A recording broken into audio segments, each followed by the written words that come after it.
अपने लारे कांग्रेस का जो कैंडिडेट है, युवा कैंडिडेट है महेश रौत, वे मौजूद है। देखो, दोनों ही पार्टियाँ, एक पार्टी है वो जाति के नाम की राजनीति करती है, दूसरी धर्म के नाम की राजनीति करती है।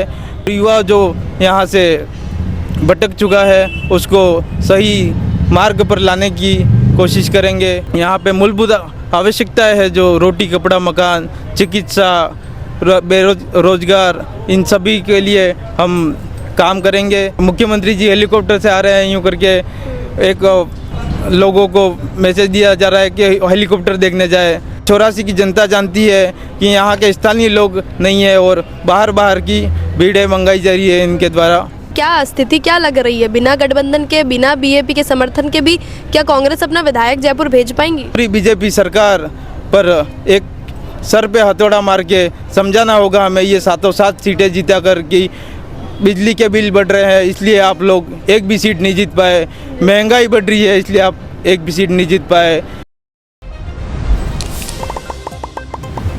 राजस्थान री 7 सीटा रे ऊपर जो है उपचुनाव है और 25 तारीख ने नामांकन रो आखिरी दिन है। फिलहाल जलकोरी जो टीम है वह 84 विधानसभा क्षेत्र में मौजूद है। बीजेपी, कांग्रेस और बीओपी तीनों जो पार्टियां हैं अपनों आधिकारिक तौर पर नामांकन अटे भर्ती तक की नजर आ रही है और सब अपनी तरफ शक्ति प्रदर्शन करवाने की कोशिश भी कर रहा है। जितना भी दर्शक है बनाने सबने राम राम नमस्कार, खमा गई मुँह किंचल और आप देख रहे हो झलको मेवाड़। और फिलहाल अपने लारे कांग्रेस का जो कैंडिडेट है, युवा कैंडिडेट है महेश रौत, वे मौजूद है। हमारे परिचय में आपने बता दूं कि ये यूनिवर्सिटी चुनाव अपनी शुरुआत करी ही राजनीति री और अब जो है विधायक कैंडिडेट के तौर पर कांग्रेस चुनाव लड़ रहा है। लोगों के बीच में एक अलग अफेक्शन देखने मिल रहा है, लोगों के बीच में एक ई तरह की मानसिकता देखने मिल रही है कि युवा चेहरो है, नयो चेहरो है और कांग्रेस की तरफ काम करेगा। अड़ा वहाँ पर विस्तार में जानने की कोशिश करेंगे कि की विजन लेर जो है 84 में काम करने की कोशिश कर रहा है। आगे यो भी जानेगा कि बीजेपी बीएपी दो ही पार्टी में कई ज़्यादा मुश्किल अड़ाने लग रही है। महेश जी, आप बहुत बहुत स्वागत है चैनल रे माते। युवा होवारे नाते आप मैं सबू पहले पूछना चाहूँगा कि 84 री जो युवा जनता है वे आपू की तरह की अपेक्षा कर सके, की तरह की एक्सपेक्टेशंस वे लोग रख सके? सबसे पहले जलको मेवाड़ चैनल का मैं स्वागत करता हूँ 84 में। जैसा कि आपने पूछा कि युवाओं की क्या अपेक्षा रहेगी इस क्षेत्र में 84 में, युवाओं की मेन अपेक्षा यही है, रोजगार है, परीक्षा है, जो पेपर आउट हो रहे हैं। ये जो वर्तमान सरकार है 10 महीने हो गए अभी तक ना ही कोई परीक्षा, कहीं बच्चों के सेंटर दूर कर दिए और कांग्रेस की सरकार में गाड़ियों का किराया माफ था परीक्षाओं के टाइम पे और तरह की चीज़ें सरकार की तरफ से फ्री सुविधाएं दी गई थी इस यहाँ की जनता, गरीब जनता के लिए। और यहाँ के युवाओं को रोज़गार, यहाँ महंगाई से युवा त्रस्त है और इसके ऊपर हम काम करेंगे और युवा जो यहाँ से भटक चुका है उसको सही मार्ग पर लाने की कोशिश करेंगे और सभी को साथ लेके चलने की कोशिश करेंगे। आप जो है यूनिवर्सिटी चुनाव भी लड़िया हा और महीने भी आप राजनीति करी है, स्टूडेंट इलेक्शन स्टूडेंट पॉलिटिक्स आप शुरुआत करी है, अब बार मेन स्ट्रीम राजनीति में आप उतर रहा हो, विधायक रा कैंडिडेट हो, की तरह विजन ले 84 रे बातें चाह रहे हो? क्योंकि 84 को हम देखते हैं तो बड़ा रूरल एरिया है, बड़ा पिछड़ी हुई जगह है, दूर मकान है। हम देखते हैं कि बहुत सारी मूलभूत सुविधाएं भी बहुत घरों तक नहीं पहुँच पाई है।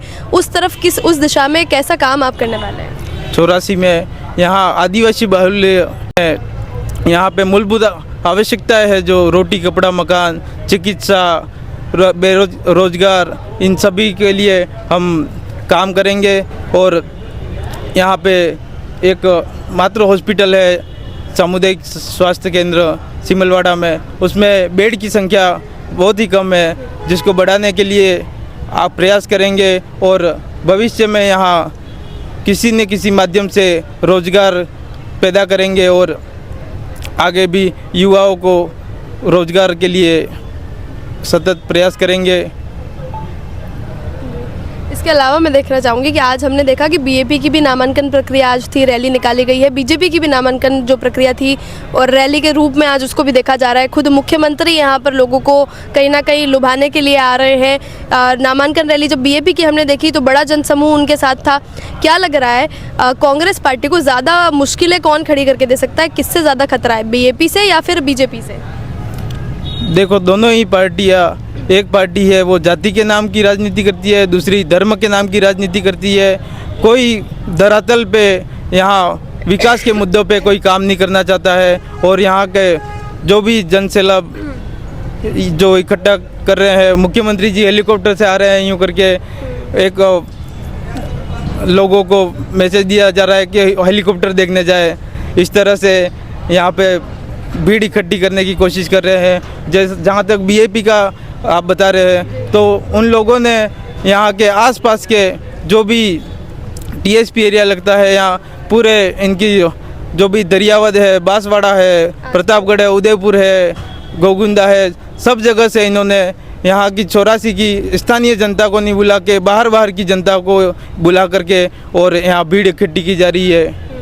और शक्ति प्रदर्शन कहीं ना कहीं शक्ति प्रदर्शन करने की कोशिश कर रहे हैं, पर ये 84 की जनता जानती है कि यहाँ के स्थानीय लोग नहीं है और बाहर की भीड़ें मंगाई जा रही है इनके द्वारा। कांग्रेस को गठबंधन की जरूरत थी क्या जीतने के लिए? अभी क्या स्थिति क्या लग रही है? बिना गठबंधन के, बिना बीजेपी के समर्थन के भी क्या कांग्रेस अपना विधायक जयपुर भेज पाएंगी? कांग्रेस को कभी गठबंधन की ज़रूरत नहीं है।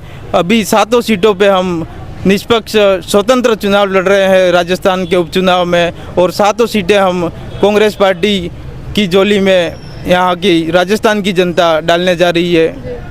हम देख रहे हैं कि अगर हम बीजेपी को ना देखें, क्योंकि यहाँ बीजेपी तो बहुत ही लंबे समय से नहीं आई है, तो कहीं ना कहीं एक मुकाबला तो देखने को मिलेगा, वो कांग्रेस और बीजेपी के बीच में देखने को मिलेगा।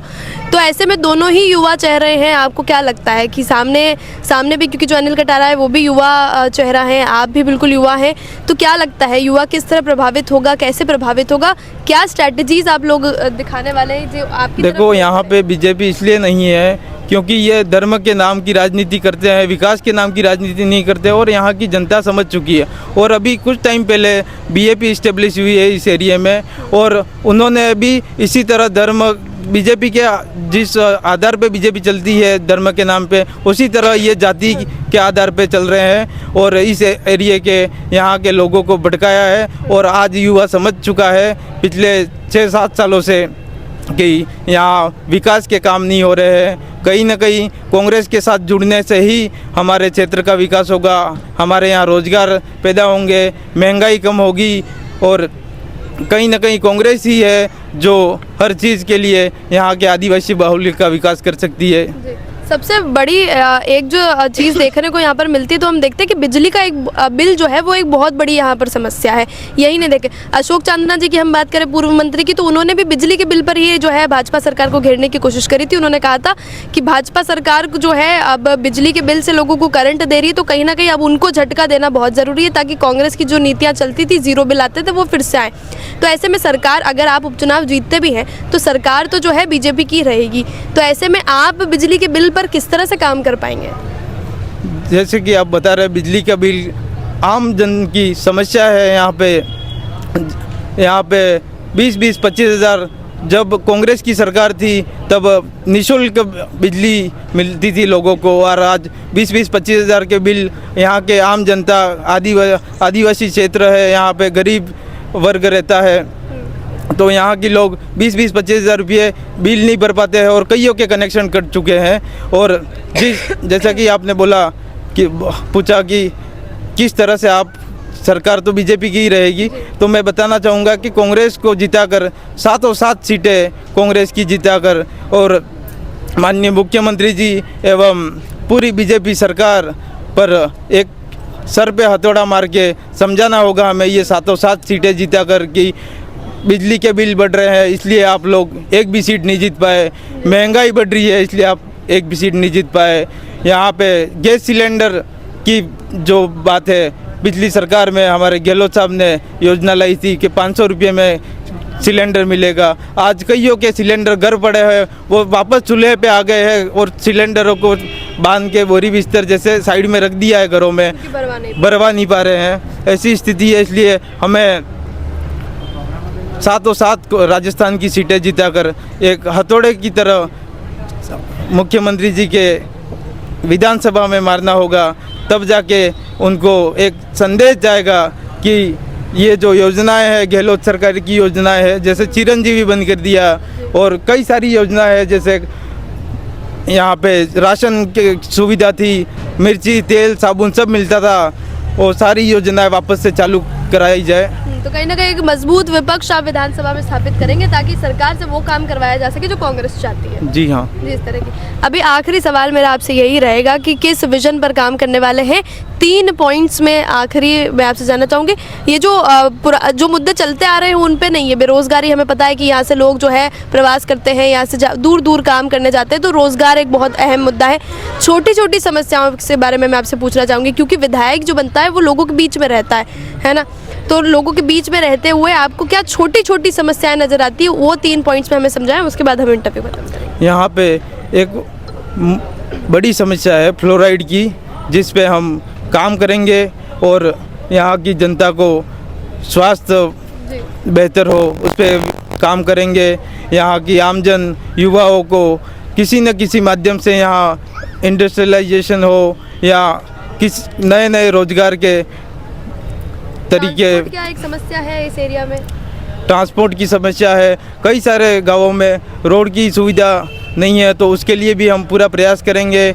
और आने जाने वाले जैसे कोई बीमार है तो उसके लिए विशेषकर जहाँ बीच में नदियाँ पड़ती है वहाँ पुल वुल की समस्या है। और मेन यहाँ पे जल स्तर काफ़ी अभी पिछले साल से पानी वानी बरसात कम हुई, इस वजह से जल स्तर कम हो चुका है, जिस पे जल ग्रहण पे हम विशेषकर फोकस करेंगे। कितना कॉन्फिडेंस आपको कांग्रेस पार्टी में और आप में खुद में है कि इस बार जीत पक्की है? और जो बीजेपी लंबे समय से जीतती आ रही है लगभग 2013 से, तो उसको अब आप जो है उसका गढ़ जो है अब आप गिराने वाले हैं, कितने? कहीं ना कहीं अब बीजेपी हो या बीजेपी हो, इन लोगों के जो दावेदारी कर रहे थे इनमें से उम्मीदवार वो आमने सामने लड़ा रहे हैं और ये महत्वाकांक्षा, पर्सनल महत्वाकांक्षा पे अड़े हुए हैं कि मेरी खुद की रोटी सेकनी है, समाज के नाम पे काम नहीं कर रहे हैं। इस वजह से ये लोग अपनी महत्वाकांक्षा के आधार पे पार्टी से जुड़े हुए हैं। पार्टी के फूट का फ़ायदा हमें नहीं है, हमें हमारे सरकार की स्कीमों का और मजबूत विपक्ष तैयार करने का और इन योजनाओं का, जो राजस्थान सरकार की योजना रही है पिछली सरकार में, गहलोत साहब की है सरकार में, उसको वापस से लागू कराने के लिए हम प्रयास करेंगे और इसका फ़ायदा हमें मिलेगा। धन्यवाद। महेश रौत आपने लारे मौजूद है, कांग्रेस ये कैंडिडेट है और जो भी आना विजन है युवा बातें जो करवा वाला है, 84 री जनता ने जो आना फायदो मिलवा वाला वे सब ये आपने बताया है। फिलहाल 84 री जनता या राजस्थान में कटु भी देख रही थी जो जनता है ऑडियंस हमारी बड़ा ने कहीं लागे युवा वर्सेस युवा चेहरा पे आप लोग कहीं सोचो हो। और महेश रौत जो आपनो विजन सुनाया हो इरे माथे आप कतरो समर्थन राखो वो मैंने कमेंट सेक्शन में जरूर बता दीजो। आज नामांकन रो आखिरी दिन हो, तीनों पार्टियां आपनो जो है पुरजोर तरीका कोशिश करी है जनता ने लुभावा रही और कटे न कटे आपनो शक्ति प्रदर्शन करवा रही। जिससे कि महेश जी मैं जानियो कि बीजेपी वाला लोग मुख्यमंत्री रे नाम पर नहीं हेलीकॉप्टर दिखावा रे नाम पर जो है लोगों ने बुलावा रो प्रयास किए। और अलावा राजकुमार रौत या बीजेपी री बात करना तो वे आसपास रे क्षेत्रों जो है लोग बुलाया हा। अबे आज जो है 13 तारीख ने वोट पड़ेगा और उसके बाद 23 तारीख ने फैसला हो पाएगा। जो आज शक्ति प्रदर्शन भी हो, आज जो लोगों ने लुभावा की कोशिश करी वो कतरी काम आई और कतरी नहीं आई, कमेंट सेक्शन में मैं आप जो भी राय है मैंने लिख बता सकूँ। चैनल ने सब्सक्राइब जरूर कर लीजिए ताकि अपनी भाषा में आप तक लगातार सारा उपचुनाव जो सीट है वनारी जो खबरा है और जो ग्राउंड चीज़ा है वे पहुंचती रहे। जल को बेवाड़ लरे मुँह किंजल आपने लारे कांग्रेस रा कैंडिडेट महेश रौत और कैमरा पर्सन सानिया।